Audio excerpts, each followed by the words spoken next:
Hello friends, good morning. मैं संदीप पांडे।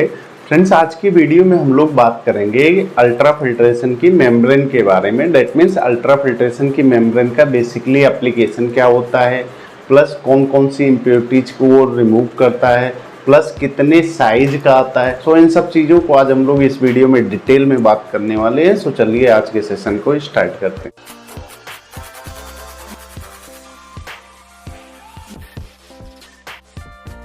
सबसे पहले हम लोग समझ लेते हैं कि अल्ट्रा फिल्ट्रेशन की मेम्ब्रेन का बेसिकली वर्क क्या होता है। उसका वर्क होता है फ्रेंड्स, जो अपना वाटर की अनडिजॉल्व इम्प्योरिटीज हैं उनको वहाँ से वो रिमूव करेगा। अनडिजॉल्व इम्प्योरिटी डेट मीन्स जो अपना सस्पेंडेड पार्टिकल हो गया, कोलाइडल पार्टिकल हो गया, वायरसेस हो गए, बैक्टीरिया हो गए, प्रोटीन्स हो गए, उन सबको यहाँ से वो मेम्ब्रेन ट्रैप कर लेगी। जबकि वाटर की जो डिजॉल्व इम्प्योरिटीज हैं, जो पानी में घुले हुए हैं, उनका वो कुछ नहीं कर पाएगी। बट जो अनडिजॉल्व हैं, जो पानी में पूरी तरह से प्रॉपर घुले नहीं हैं, उनको वहाँ से वो रिलीज कर देगी, मतलब उनको वहाँ से वो रिमूव कर देगी। इससे होगा क्या? इससे फ्रेंड्स ये होगा कि जो पानी में टोटल ऑर्गेनिक कार्बन होते हैं, जिसको हम लोग टीओसी बोलते हैं, जो जनरली फार्मास्यूटिकल इंडस्ट्रीज में हम लोग टीओसी की वैल्यू फाइंड आउट करते हैं या कहीं कहीं पर और भी करते हैं, प्लस जो अपना एसटीआई होता है उसको हम वहाँ से रिड्यूस कर सकते हैं, उसको हम कम कर सकते हैं, जिससे कि हमारा जो डाउन स्ट्रीम में, जैसे कि जो अपना अल्ट्रा फिल्ट्रेशन का परमिट वाटर है, अगर वो आरओ में जा रहा है तो आरओ की सेफ्टी के लिए हम लोग अल्ट्रा फिल्ट्रेशन का यूज करते हैं। तो बेसिकली ये तो हो गया इसका वर्किंग प्रिंसिपल। अब हम लोग इसका एप्लीकेशन देख लेते हैं। इसका एप्लीकेशन जनरली होता है कि जो अपना नैनो फिल्ट्रेशन हो गया या रिवर्स ऑस्मोसिस हो गया, जिसको हम लोग आरओ बोलते हैं, उनका प्री फिल्ट्रेशन के लिए हम लोग अल्ट्रा फिल्ट्रेशन का यूज करते हैं। या फार्मास्यूटिकल इंडस्ट्रीज में जो है वहाँ पर जो हमारा पोस्ट अल्ट्रा फिल्ट्रेशन का हम यूज करते हैं। पोस्ट अल्ट्रा फिल्ट्रेशन जो हमारा एसएसआरओ होता है, उसके बाद एडीआई आता है। एडीआई का वाटर हम लोग जो पोस्ट अल्ट्रा फिल्ट्रेशन में डालते हैं। सो बेसिकली ये होता तो वेरियस फील्ड में है, जैसे अपना एटीपी में भी अल्ट्रा फिल्ट्रेशन का हम यूज कर लेते हैं, या अभी हमने आपको बताया फार्मास्यूटिकल इंडस्ट्रीज में भी यूज होता है कि जो अपना पोस्ट यूएफ के रूप में, प्लस डब्ल्यूटीपी और बेस्ट वाटर ट्रीटमेंट या वाटर ट्रीटमेंट, इन सब में तो वाइडली यूज होता है, बहुत ज़्यादा यूज होता है। तो अब हम लोग समझ लेते हैं कि मेम्ब्रेन बेसिकली वर्क कैसे करती है। ये होती है एक जनरली एक, मान लो कि हमने ब्लॉक डायग्राम बना लिया। अभी हमारे जो अल्ट्रा फिल्ट्रेशन के मेम्ब्रेन है वो हालो फाइबर क्रॉस फ्लो मेम्ब्रेन है। अब उसका डेट मीन्स मतलब क्या हो गया कि एक जनरल भाषा में अगर हम समझना चाहें तो ये हो गया। अब इसमें यहाँ से ये जा रही है, अपना फीड हो गया, ये परमिट हो गया, ये अपना रिजेक्ट हो गया। अब रिजेक्ट है ये परमिट, फीड साइड में हम लगा देंगे वर्डिंग में कि जिस जिस मटेरियल का हमारा मेम्ब्रेन बनी हुई होती है वो सब हम लोग देख लेते हैं। यहाँ पर हम लोग बिल्कुल साइड में देखेंगे कि यहाँ पर इसकी ये पोर साइज होती है, मतलब छोटे छोटे होल होते हैं। अब पोर साइज क्या होती है, ये इसका पोर साइज में हम लोग ये समझ लेते हैं कि यहाँ से जो होल होता है ना, यहाँ पर जो पानी, जैसे हमने यहाँ पर फीड कराया तो फीड का वाटर जो होता है ये लो प्रेशर मेम्ब्रेन होते हैं, इसमें हाई प्रेशर तो रहता नहीं है।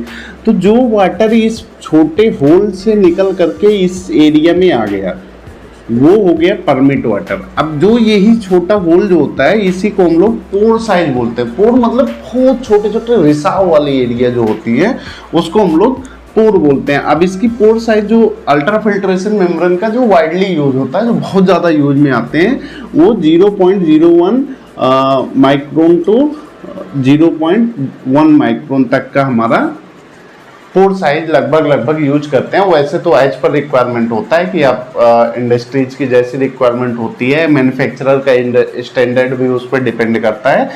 अभी हम लोग पकड़ लेते हैं कि हमारी मेम्ब्रेन जो अल्ट्रा फिल्ट्रेशन की है उसकी पोर साइज 0.01 टू 0.1 माइक्रोन है। इसका बेसिकली मतलब ये हो गया पोर साइज का कि इस पोर साइज से जो छोटे छोटे छेद हैं, इससे जो पानी होकर बाहर आ गया ये अपना परमिट हो गया। जो बाहर नहीं हो पाया वो यहाँ से रिजेक्ट के तौर पर बाहर हो गया। ये तो हो गया अपना बेसिकली वर्किंग प्रिंसिपल हो गए। जो मेम्ब्रेन के टाइप होते हैं इसको हम लोग देख लेते हैं। टाइप में ये बेसिकली दो टाइप के होते हैं। एक होता है अपना क्रॉस सेक्शनल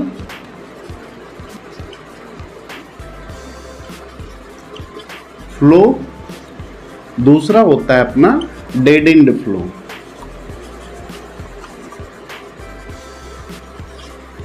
अब इसको हम लोग कैसे समझेंगे कि डेड एंड का फ्लो का कौन से मेम्ब्रेन है, कौन सा प्लांट, मतलब अगर आप किसी भी इंडस्ट्रीज में आप विजिट कर रहे हो तो आप अगर चले गए आपको नहीं पता है तो आपको सबसे पहले यही देखना है कि क्रॉस सेक्शनल फ्लो अगर मेम्ब्रेन होगी तो यहाँ से जो रिजेक्ट निकल रहा है ये कंटिन्यू निकलता रहे।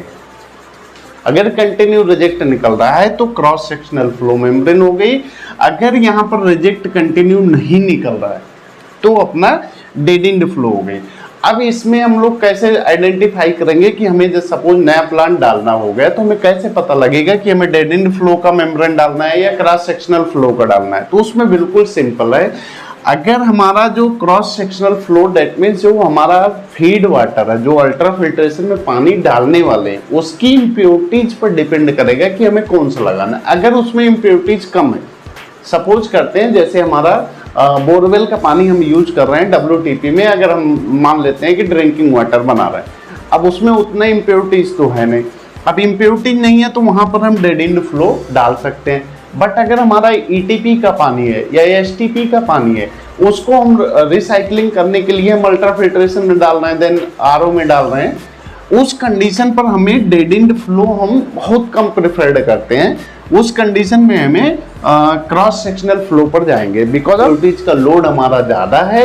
जैसे बेस्ट वाटर ट्रीटमेंट है, हम बेस्ट वाटर को ट्रीट कर रहे हैं, देन हम लोग क्रॉस सेक्शनल पर जाएंगे। क्रॉस सेक्शनल फ्लो में भी अप्रोक्सीमेट आपको 90% की रिकवरी आपको मिल जाएगी, मतलब 10% आपका हमेशा रिजेक्ट वाटर निकलता रहेगा। अगर 10% का अप्रोक्सीमेट वैल्यू है, बाकी जैसा आप चला रहे हो आपके प्लांट के हिसाब से रहेगा, बट हाँ स्टैंडर्ड है कि 90% आपका परमिट निकलेगा, 10% आपका रिजेक्ट कंटिन्यू निकलता रहेगा।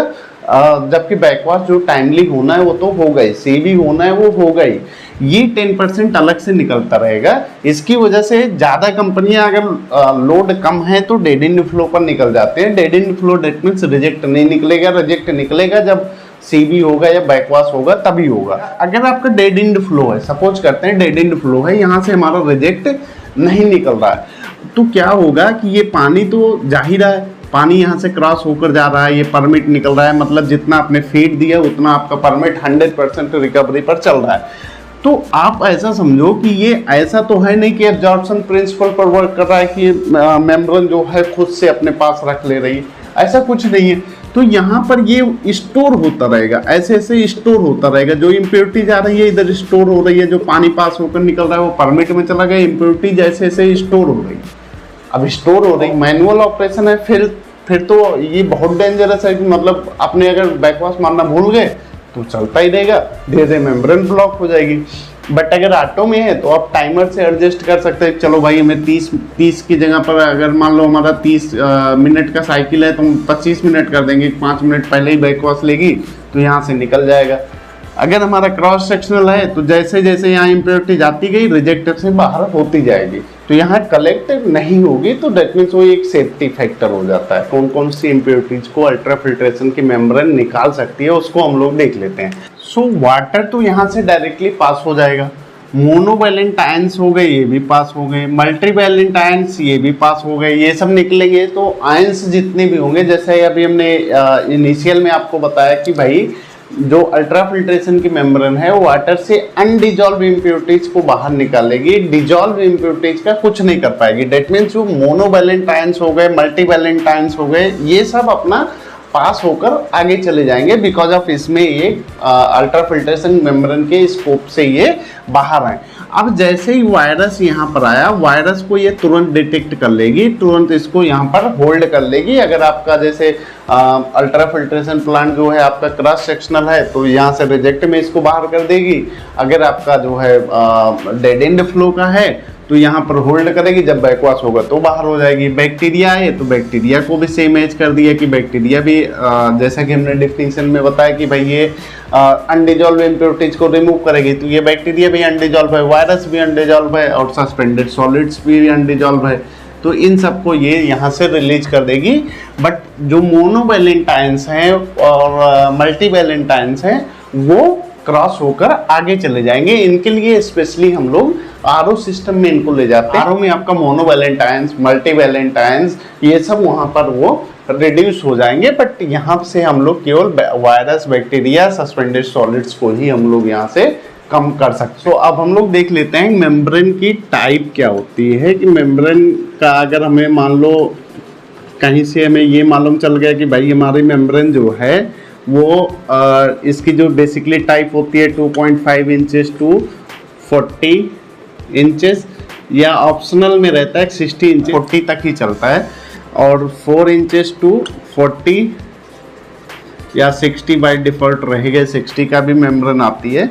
6 इंचेस टू 40 या 60 इंचेस है, वो डिपेंड करता है। 8 इंचेस टू 40 या 60, ये इतने टाइप की मेम्ब्रेन आती है। तो इसके बेस पर हमारा अगर हमें मालूम चल गया कि भाई हमारा जो मेम्ब्रेन है वो 8x40 की लगी हुई है। अब इसमें जो 8 होता है वो डायमीटर होता है, और जो 40 यहाँ लिखा हुआ है वो क्या है, वो लेंथ है, वो लंबाई है मेम्ब्रेन की। और ये क्या है, जितने भी यहाँ इस साइड में जो लिखे गए हैं ये ओडी है, ओडी मतलब आउटर डायमीटर, और इधर जो लिखा गया है ये अपना लेंथ लिखा गया है। तो इसमें कंफ्यूज मत होना है कि भाई ये 2.5 इंच है, दैट मीन्स उसका ओडी 2.5 है, और इधर 40 लिखा हुआ है तो लेंथ उसकी लंबाई जो है मेम्ब्रेन की वो 40 हो गई। अब इसके हिसाब से अगर हमारा 2.5/40 है तो हमारा फ्लो कितना होगा, मतलब मैक्सिमम फ्लो मेम्ब्रेन से कितना ले सकते हैं, कितना पानी हम पास कर सकते हैं। सो सपोज करते हैं कि हमारा 2.5 इंचेस टू 40 इंचेस की मेम्ब्रेन है, तो अब ये इसके हिसाब से हमारा जो इसका जो फ्लो जाएगा, मैक्सिमम फ्लो जो इसके हिसाब से अगर हमें फ्लो इसका बताना हो किसी को कैलकुलेट करके कि भाई मैक्सिमम फ्लो इसका कितना आएगा, तो ये हो जाएगा 0.5 to 1 metre cube per hour. इतने का हम इससे फ्लो ले सकते हैं। दूसरा, अगर हमारी मेम्ब्रेन जो है वो 4x40 की है, तो 4x40 में हम लोग क्या मैक्सिमम जो इसका है वो 1 to 3 metre cube per hour तक इसका आउटलेट हमें इतना मिल सकता है। देन अगर 6x40 है तो 3 टू सब पकड़ सकते हैं, maximum 6 metre cube per hour तक ये फ्लो आ सकता है। प्लस अगर 8x40 है या 8x60 होगी तो उसका जो फ्लो होगा approximate 5 metre cube to 10 metre cube per hour तक हो सकता है। सो ये जो 8x40 की मेम्ब्रेन है जनरली आपको हर जगह देखने को मिल जाएगी। ये 2.5/40 जो होती है या 4/40 जो होती है, ये अप्रोक्सीमेट आपको फार्मास्यूटिकल कंपनी में ही देखने को मिलेगी, जनरली यही यूज में आता है। ये बहुत ज़्यादा 6x40 का हो गया या 8x40 हो गया, यही दोनों में अपना स्टील हो गया, केमिकल हो गया, इन सब इंडस्ट्रीज में इन्हीं दोनों में वर्क जनरली हो जाता है। सो अब मैं उम्मीद करता हूँ फ्रेंड्स कि आपको अल्ट्रा फिल्ट्रेशन से रिलेटेड प्रॉब्लम नहीं आएगी। नेक्स्ट वीडियो में हम लोग डिस्कस करने वाले अल्ट्रा फिल्ट्रेशन की ट्रबल शूटिंग, देन केमिकल का कैलकुलेशन हम लोग देख लेंगे कि सीवी में कितना केमिकल जा रहा है, बैकवाश में, ये सब सारी चीज़ों को हम लोग ऑपरेशन से रिलेटेड समझ लेंगे। सो चलिए मिलते हैं नेक्स्ट वीडियो में। Thank you so much.